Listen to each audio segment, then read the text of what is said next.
will be with the end of the road. They meet every Wednesday, so we the third Wednesday. Good afternoon to each of you, and welcome to another great day of Rotary. I always sometimes hesitate to start because there's usually such a lively discussion and banner going on, and I know that's a tremendous and important part of Rotary, but we're certainly glad to have each of you here. I was wondering how many would, if several would try to get a head start on the Memorial Day weekend, but we've got a great crowd here today, and we're certainly glad to see each one of you.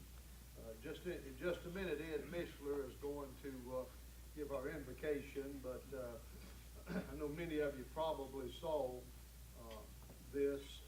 Our past president, his mother passed this week, and I think that funeral's today, isn't it? I think that's today, and so we'll be thinking about David as he's down there in Rockingham with that. But Ed, if you would lead us, please. Sure. Use a Rotary prayer service above self. Open our eyes that we may see, open our ears that we may hear, touch our hearts that we may love, clear our minds that we may think, strengthen our hands that we may work. Amen. Thank you, Ed. Thank you. This time I'm going to ask Jeremy if he will introduce our guest. Good afternoon, fellow Rotarians and guests. It's good to see everybody here today.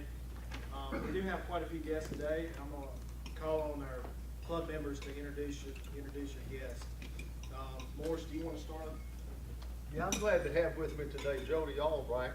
He's our Vice President of Business Development, and he's here to find out what this fellow's going to talk about. He's one of our customers or whatever. We're glad to have Jody Albright here. Thank you. All right, David Spivey. Yeah, I have as my guest Austin Duke. He is prospective member. He's interested in possibly joining the club, and if y'all remember Will Dubois, I don't speak French very well, but Will was with Sistel, and he was transferred to Raleigh, and Austin has taken his place, so he's interested in joining the club down the road, not too long. So welcome, Austin. Terry. You want to introduce your guest? Yeah, I have Jay, how do you pronounce your last name? Bradford? Yeah, Jay Bradford from Apex Cary area. So he just come down to join to, both of us did videographer together. Have you guys met Terry?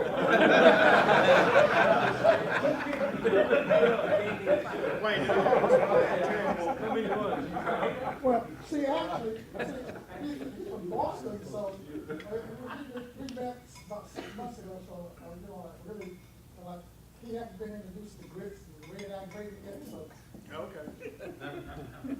Well, sorry we didn't have that on the menu. Thank you, Terry. Welcome, Jay. Glad to have you. Yeah, we've got my guest is Zach Lumble, and you all know that most of the offices, when we expand our offices for Edward Jones, they have to spend some time with me. So Zach's going to be with me for the next at least year and a half, expanding our presence here in Lee County. So I've also mentioned that he needed to experience this club, but this might be a great club for him to join. So thank you. My guest is Zach. I'd also like to welcome Bob Hughes, who's going to be doing our program, talking about the airport today. So welcome Bob. Good to have you. Any other guests that I missed? Announcements. David, you have an announcement you'd like to make? I do. As everyone knows, we received Gold Club Award at District Conference for this Rotary year, which is, we've gotten quite a few of them since they started this 20 years ago. But this is the last year they're going to do Gold Club. They've got a new format that's going to be next year. So traditionally, we can't hang all these on the Flames wall. They wouldn't like it. So we give our president the Gold Club Award that I'm sure your wife would love to have it hanging on the wall in Yeah, the. right in the dining room. Yeah, in the dining room. Anyway, you've done a great year, especially stepping in at the last minute. And the club appreciates you, and we appreciate you filling in as you did. You've done a great job, and your service and your dedication and leadership is why we have that. So congratulations. Thank you. Thank you very much. Get it over there where you get. Yeah, that's good. Okay. There we go, that'll be better. Let us know where you get the. Yeah, you did. Hey, Morris, let us know where you get the hang of it. Okay, okay. Thank you very much, but let me say, we have a core group of, every one of you are appreciated, but we have a core group, I mean, that's committed to this club here. I hesitate to start naming because I may leave some off, but as you know, I've been out several times, and for each time it's been strictly for business. But got a core group here that And your eyes were fluttering. that takes care of the business here, and the great. four-way test. Is it the truth? Oh my God.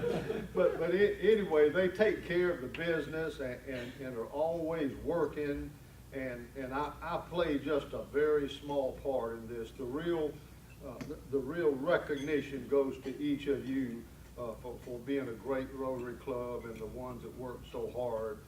And y'all are the ones that deserve this. So it's a club for all of us. I mean, it's an award for all of us, I assure you that. But that's a congratulations to all of us for the Rotary Club.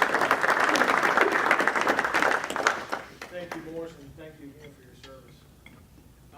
Any other announcements? Well, there's not an announcement really, but we're glad to have Chris Kelly back with us. Chris is gonna work with us to try to figure out how his schedule can match up with our schedule so he can be with us more often. Chris might look a little lighter than he was the last time you saw him because the appendix came out last Tuesday. Last Tuesday. So, and my concern for him, we got on the phone with one another on Wednesday. And I said, well, can you do backpacks on Thursday? And he said, I don't think so. But he thought lunch today would be good, so welcome back, Chris. Good to see you, Chris. Any other announcements? You have any announcements? It's at the end of the year at school, and we gave our scholarships this week. John Ramsberger went to Lee Senior and gave a $1,000 scholarship to Yolanda Vasquez. Yep, wow. And a $500 scholarship to another student named Deontay. I can't remember his last name. It's in my computer at home, but he, deserving young man going to CCCC. And then I went to Southern Lee and gave a $1,000 scholarship to Shayla Downey to go, I think she's going to ECU, and Brianna Thompson is going to CCCC. So they all appreciate it. Any others? Now, was that first one the one that did the speech? Yolanda Vasquez is correct, President Morris. She is Interact, Lee Senior Interact, and she's the one that gave us the four-way test speech and won, which was about 2 months ago or so. So, and this wasn't, I don't know if nepotism is the right word, this wasn't favoritism. Bob and I had reviewed the applicants, and she was the most deserving of the award. She's going to be attending Campbell University. But coincidentally, she was at our club about 2 months ago. Yeah. Same one. That's great. Yep. And she won. And she won. Yeah. All right, right on. Any others? One more announcement. You and guests, and this applies to all Rotarians, are cordially invited to the District 7690 Installation Banquet Tuesday, June 18th at the Alamance Country Club. And I think, David, that's where they'll install the new district governor, is that correct? Yeah. And I'm certainly going to try to, I'm planning on being there, and anybody else. I think there is a fee to it, but it'll probably be a good evening. Yeah, well, Anybody the clerk want to- pays. Okay. Did you hear that, Bill? Any Any other announcements? How about brags? Any brags today? Here we go. Yeah, Yvonne? I was at the hospital the other night with a friend of mine, and of course, your dedication as they're taking care of everything in emergency room. Anyhow, I came across, had a few minutes to talk with him, and he said he misses all of you, and that whenever he gets his first paycheck, and his first raise, then he will be happy to try to come back. He wants to come back to our club. But anyhow, while we were there, then he said that Tammy had graduated from the nursing school. She's going to be working down at in Pinehurst at the hospital down there. And then she had been hit by a truck. She was out a couple of weeks before she was to graduate. She was out walking, and she was in the parking lot, and somebody came by and didn't see her and hit her. But what happened is, after a lot of prayer, the woman got up and walked and had the speech for her class. So everything's okay, and she said that he wants to come back to see us, and he wants to come back and be part of us. Excellent. Thank you. Ed, you had one? Here in California, my oldest granddaughter graduated from community college with honors in mathematics, and will be going to Cal State at Monterey Bay in the fall. So an excuse to go to California for my wife and me to see the grandkids. So get one of those scholarship type things.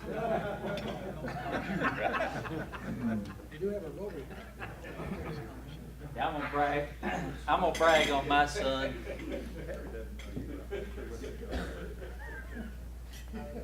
My oldest son, Drake Bowen, is in the Duke Tip program, which is for academic gifted students, and he was awarded at Duke University this past Monday, Campbell the Tuesday before that, but he is among 45,000 students in the 7th grade in Duke Tip that took the SAT or ACT, of which 15,000 scored in the top 90% compared to 11th and 12th graders. So that was the award at Campbell. And he scored in the top 95 percentile is why he was received at Duke, which actually he scored in the 98th percentile, but he got the award for that. Did he take his mom? Did he what? Yeah, I mean, that's where he get it from. Yeah. I held him down that other 2%. Thank you, Jamie. Jamie, just to mention, I always like to say I made the upper half of the class possible. Right. It's always a good day when you realize your kids are smarter than you.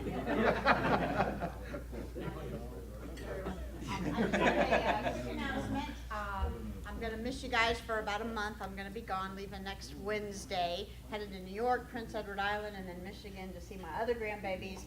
So I will be back at the end of June. So you guys have a great June. I'm hoping that I'm going to miss this hot weather that we're already getting. No, I did not bring it from Florida, but I'm loving it.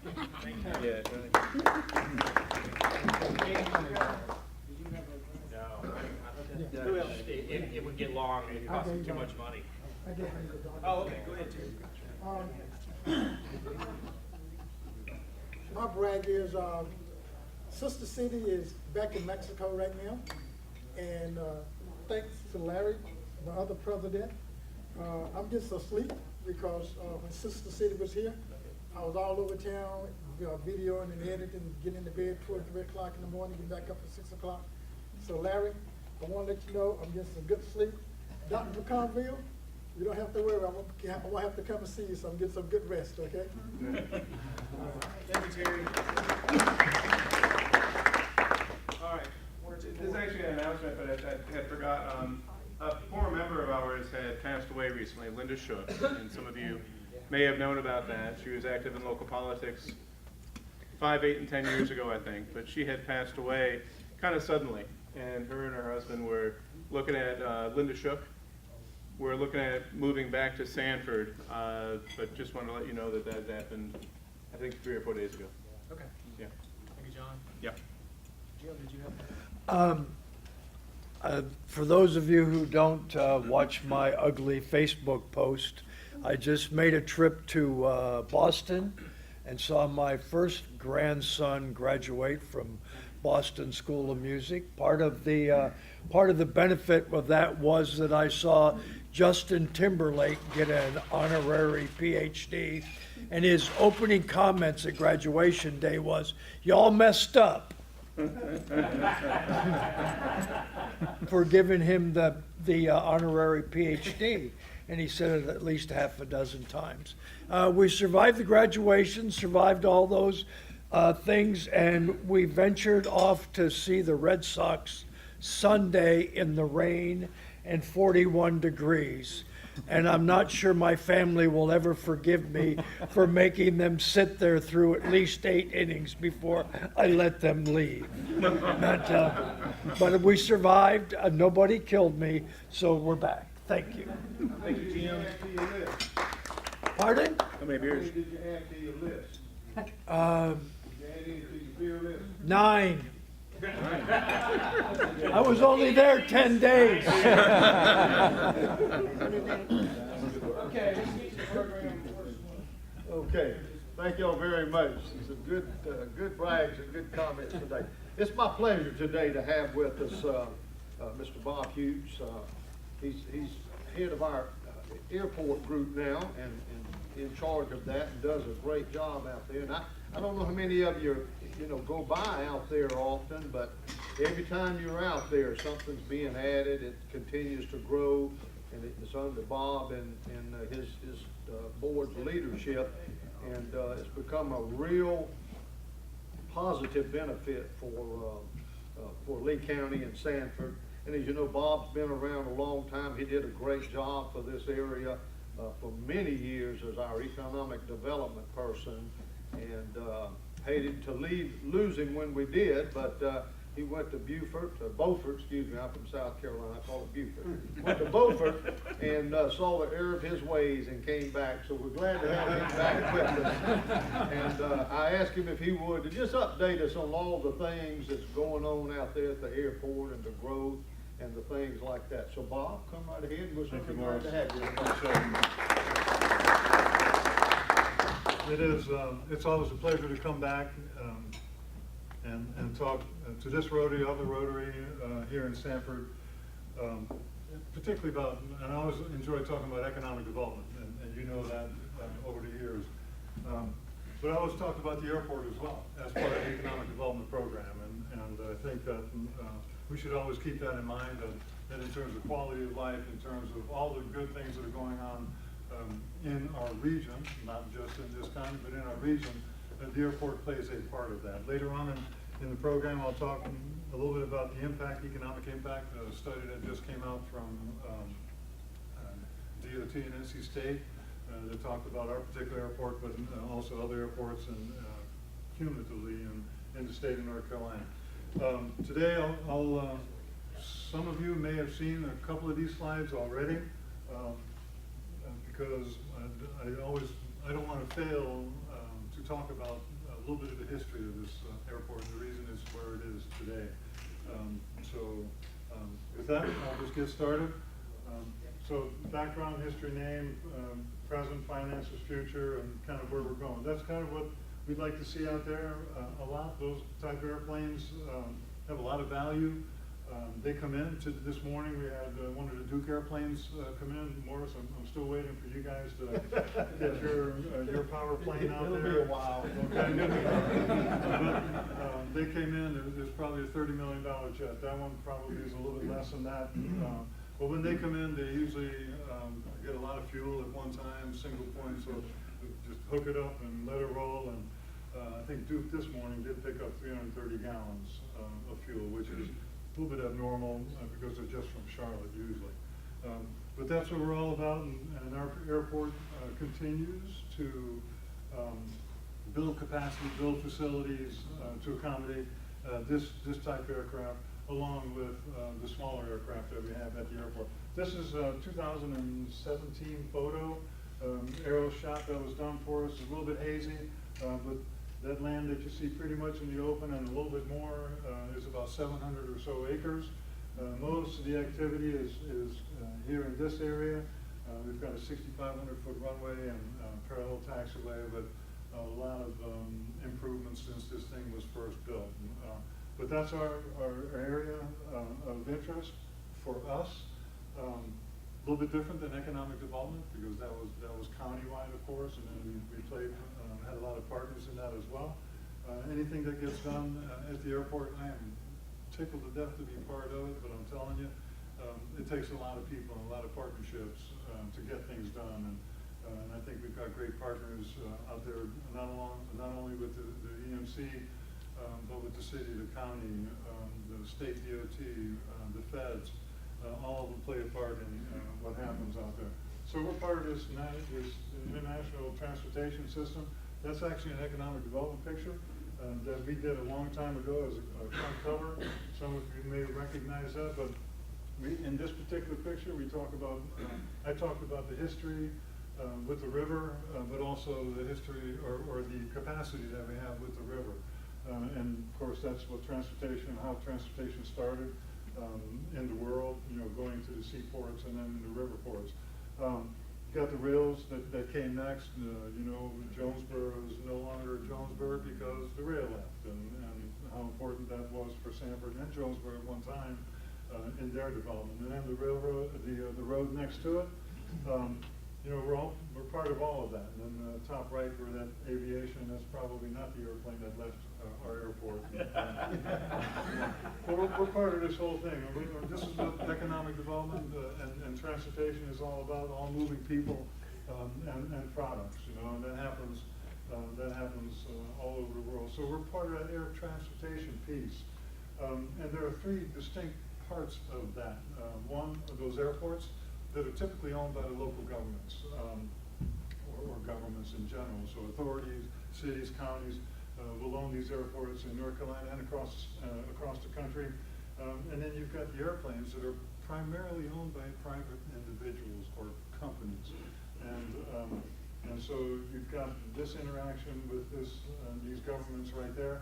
And then the second it takes off, an airplane takes off from the runway, it becomes under control of the federal government and the FAA. So you've got these parts and pieces, I call it poetry in motion, because all these people have to get along all the time. And when they don't, there's a problem.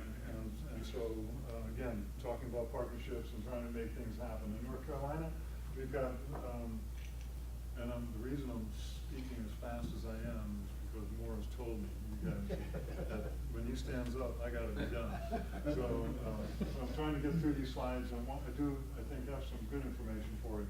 72 public airports, 62 of them are general aviation. That's what we are. We're a general aviation airport.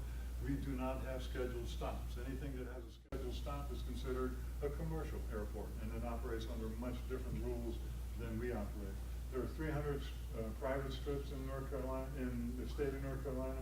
You got the 10 air carriers, and that's still commercial airports. We're open 24/7, just like these air carriers are. And there are 3,300 registered aircraft in this state. About 6,000 or 7,000, I think, pilots all total.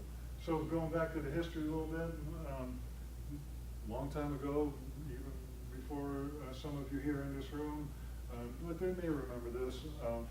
There was actually an effort in Wake County to get some kind of a general aviation airport away a little bit south of where RDU is located, so somewhere between here and say Holly Springs. That didn't go well because of population, because of a lot of different reasons. But that kind of spurred an effort by the local group here in Lee County to start looking at opportunities for maybe moving the airport or growing the airport that we had on the south side of town at that time. So they did some studies. The existing facilities were 4,300 feet long, and there wouldn't be anything to do there except just continue there and maybe add hangars. But it really wasn't well suited for growth and not in a very good location. You could add a little bit more runway, open up open up the runway or the area for maybe larger airplanes. I know that Hal Seiler, one of my heroes, when he was economic development person, I've said this and to many other groups, he would have to meet clients that were flying in on airplanes looking at this state. He would have to meet them in Moore County, or he'd have to meet them in Raleigh, and then bring them down here. So whatever we had at that time was inadequate for even his purposes. So then they started looking at, well, what could we do? And they looked at all areas of the county, ended up on the north side. Numbers were running in the $10 billion range. And at that time, with instrument landing systems and 60,000 pound, which was the standard for general aviation airports at that time, around $10+ million. Ended up costing us a little bit more for various reasons, but the county and the city at that time committed $750,000 for a new effort, and that was going to go to building a whole new airport. They also created an authority in case they had to condemn property, in case they had to do some things that maybe the city or county fathers and leadership would have a harder time doing. So that authority is one step removed. We're a governmental entity, one step removed from city and county, although they're very much involved with what we do out there. But they have some abilities that sometimes is a little bit more difficult for those elected leadership. So the initial cost was somewhere in the $13, $14 million. That commitment, that money, back in the 60s, there was a lot of money, federal dollars, that were floating around that counties and cities took advantage of. I can tell you today, this day and time, or even 20 years ago when we built this airport, that was hard money to get. And so this is I think speaks to the leadership that really pushed for this facility and had the ability to bring that kind of money in there with very, very little local investment. And those were our tax dollars at that time. When we moved over from the old airport, I think there were 27 airplanes that moved over. And today, so 19 years ago, later, we've got 165 airplanes based out there, so it's a busy place. A few of those are not really listed in the county, but most out of, I think about 160 of those are actually listed on the tax books in Lee County.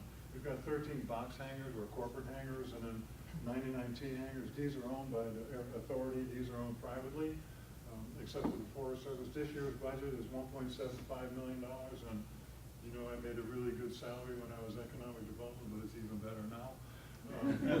Don't kidding. But parts of our budget that are big tag numbers are on the revenue side. The hangars, those hangars range anywhere from $300 to $450 a month. People are paying them, and they don't mind one bit. So that's good revenue for us. The Forest Service brings us about $120,000 a year. That's good revenue for us. And all these corporate hangars are all customers of the Electric Membership Corporation, so we're tickled to death. And that particular facility could not have been built without the help of the Electric Membership Corporation. Fuel costs, up there in the $700,000, that's jet and 100 lowland, so we try to provide everything. Our insurance about $45,000, and that's that payroll right there. People work for me, don't make any money. But anyway, so over the 19 years, the runway has been completely rebuilt. And so what they did was basically tore the whole top off and redid it. So, and that went from 80,000 pound dual wheel capacity, which was already higher than the first standard, the 60,000 pound capacity. We went to 100,000 pounds, so we could take heavy airplanes with that. Had an apron expansion, so we had, where this land was just dirt, we had that filled in. That was about $1 million project. New T hangars were built, and you see them right there. The taxiway was completely rebuilt from 35 feet wide to 50 feet wide, and again, a better weight capacity. And when you look at these pictures here, you'll notice that we've got city, county, state, folks involved in what we're doing out there, because clearly, without their help, none of this would happen. This was a big deal for us because we were running out of room for big hangars, and really, we had to tell people that might be interested in building there that we've got a lot of land, we just don't have it ready for it. Some of the same things that you run into when you're in economic development. We had a lot of land, but it wasn't quite ready with the water, sewer, and all that. This is ready to go. The guy can start building within a month of getting approval by the board, by our authority. This is a picture of our old terminal building. That's one of our projects that's ongoing right now. It was a fine building. We tore it down, and it was well taken care of. It could have lasted another 20 years, but it was really too small for our purposes. And it just so happened that one day we had the Speaker of the House and a couple of other dignitaries come through, land unannounced at our airport. And at the same time, we had 2 pilot crews in there in our building. We had a community college meeting, a small meeting there. We were using the conference room. We were shooting out of that to go into, we had, I think, Caterpillar, one of their suppliers, had like 15 people sitting in the lobby waiting to leave. And they said, oh, this is kind of a small place. We need to look at trying to do something here. And lo and behold, we're building something a little bit bigger, from probably 4,000 square feet to 14,000 square feet, 2-story. And that's a groundbreaking. After we got started, again, those are our partners in helping us get this thing here. That's the inside of the building over there on the right. This is outside. It's progressed a little bit more, a little bit further than this. I just didn't change the slide out, but I'll show you in a second. It's got more brick, and they're actually putting windows in the building right now. That's the facility on the air side. The only thing that's going to change is that sign right there. We're actually going to put that on that band and not have it. That's an observation deck. Next time this group gets together, our building's finished, you come on in there, have a meeting, going up to the observation deck. I think you'll enjoy that. I really will. About 3,000 square feet upstairs is available for lease. So if the company related to aviation wanted to locate at the airport, we would have the ability to lease them space in that building at a very good price. This is the parking lot side of it. This is actually the pilot's lounge, which is quite a bit larger with sleeping rooms. Just offices and conference rooms downstairs. Little patio on the side. These trees will not be there. That's too close to the runway. But that's just for pictures, right? There we go. That's sort of how the stairs will look on the inside. We'll have a bench all the way around. There will be a fireplace. We were going to have a brick mural there. There will be brick, but it's not going to be a mural art that we had in the other one. We'll have monitors all over, and that's not exactly the furniture that we'll have, but we'll have nice furniture in there. Pretty cool. This will be our conference room. Again, a little bit different table, different chairs, but that's the way the conference room will look, with pretty good video conferencing capabilities. So that businesses that come in, if they want to hold a meeting, they can rent that space, they can use that space. If Michael Smith or Bob Joyce want to engage with someone that's flying in, they can do that, and they'll do it in a very nice space. This is a picture of the pilot's lounge, much improved over what we had in the other building. Again, nothing wrong with the other building, other than it was just a little bit too small. All right, so today's investment is in excess of $30 million. So that's quite a bit more, but understand we've made a lot of improvements over time. The funding still, for all the work that's been done out there, the county,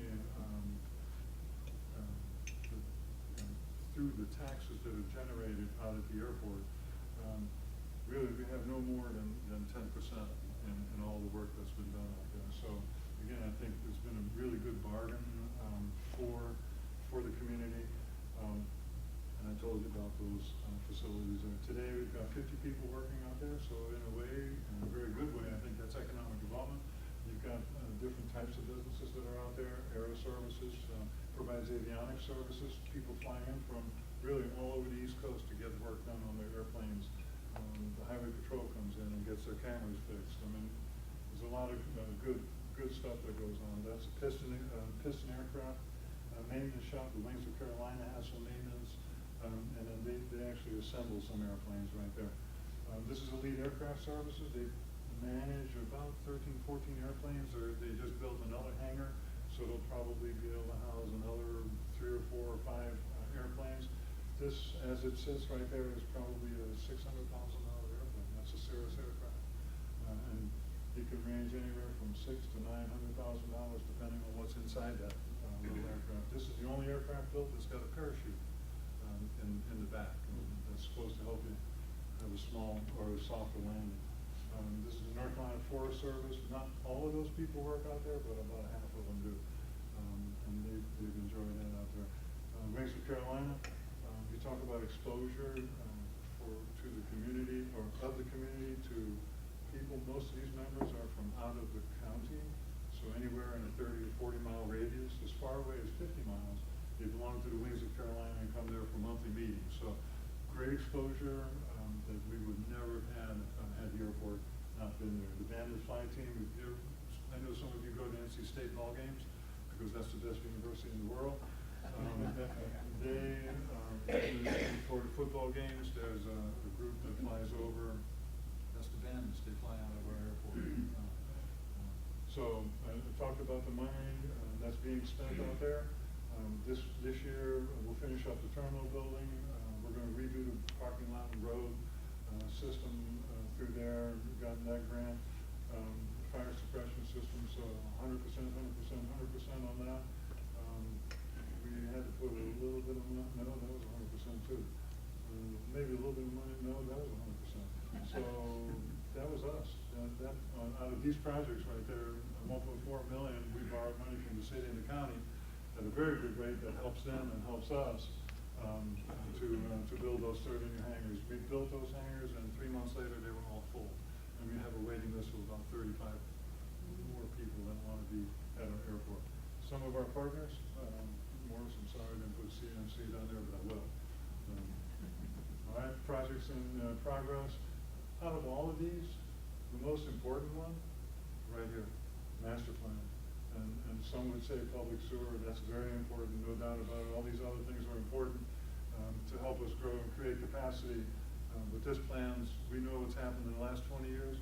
This sets it up for what we're planning on doing in the future. And right now, we've developed that plan. It's in front of the FAA for approval, so they're reviewing it. Here we go. I'm cognizant of that.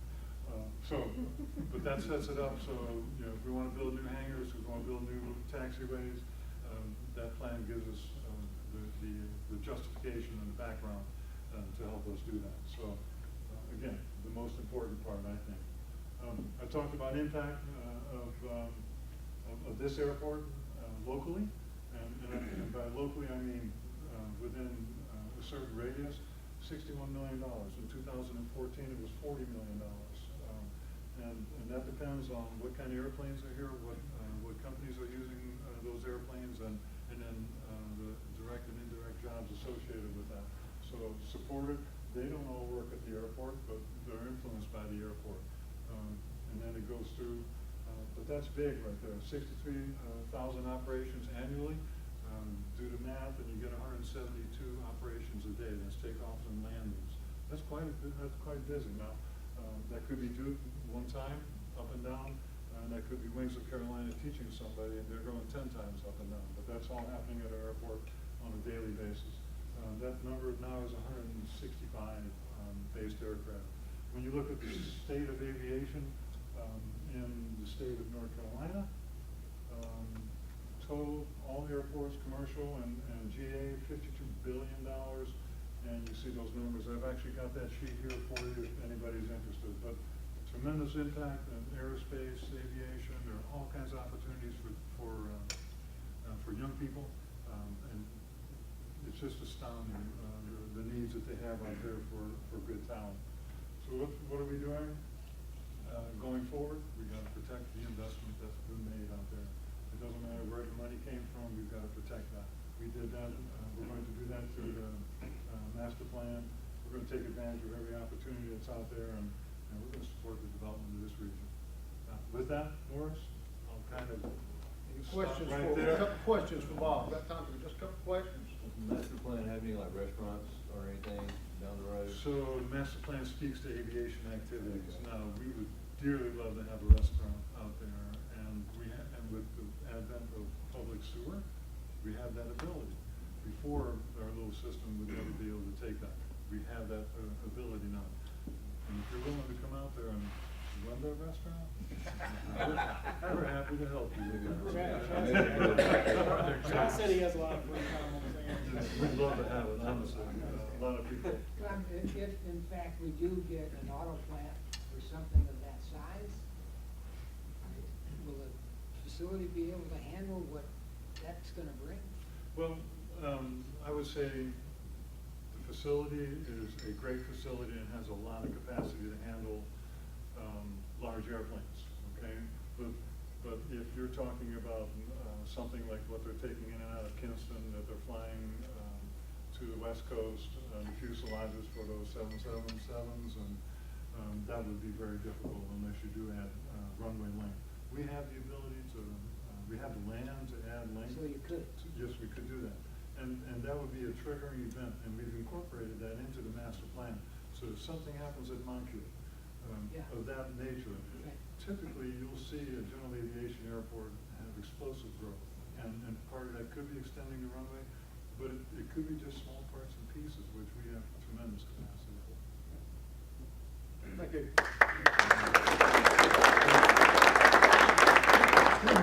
As y'all can see, we've got a tremendous spokesperson, not just for the airport, but for Lee County Development and City of Sanford. Bob does a great job representing us, and Bob, we appreciate your efforts, and thank you for doing that. And I thought, I could be wrong, I thought I almost heard an invitation that once that building's completed, the Rotary could have a meeting out there and get a tour of it. We'd be happy to do that.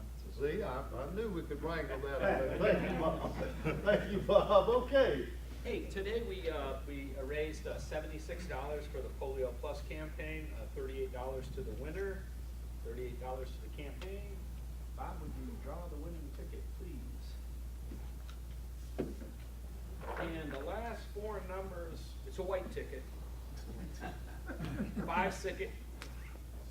Bob Saget. Bob Saget. No. 5612. 5612. There you go. Again. He's the winner. I had 13. Really? Yeah. He waits to try that last ticket. Pots of gold. We're gonna ask you to reach in here and draw again, Bob, if you will. Oh, sure. Just one, or just one, right? Just one today. Well, we didn't meet last We week. missed last week, so it's two of them. Oh. It's two. Okay. So we get another one? Yes. Bob Baines from Van. And Bud Marchand. Bud is gone, so we're gonna recycle that one, Okay. because that's what he would have wanted. I will just take care of that. Let's vote on it. Let's vote on it. Okay, Thank you. we're good. Thank you. We've passed 7:50. Okay, keep going. Next week, we're gonna have the history of West Point and a few other bunch of facts about that. Neil's gonna take us on a virtual tour and all of that, and all of his experiences there. And so we're looking forward to that. Again, thank you, Bob. And at this time, our winner, Neil, gets to lead us in the four-way test and the Pledge of Allegiance. Thank you, guests, for being here. Thank you. The things we think, say, or do. First, Is it the truth? Is it fair to all concerned? Will it build goodwill and better friendships? Will it be beneficial to all concerned? I pledge allegiance to the flag of the United States of America and to the republic for which it stands, one nation under God, indivisible, with liberty and justice for all.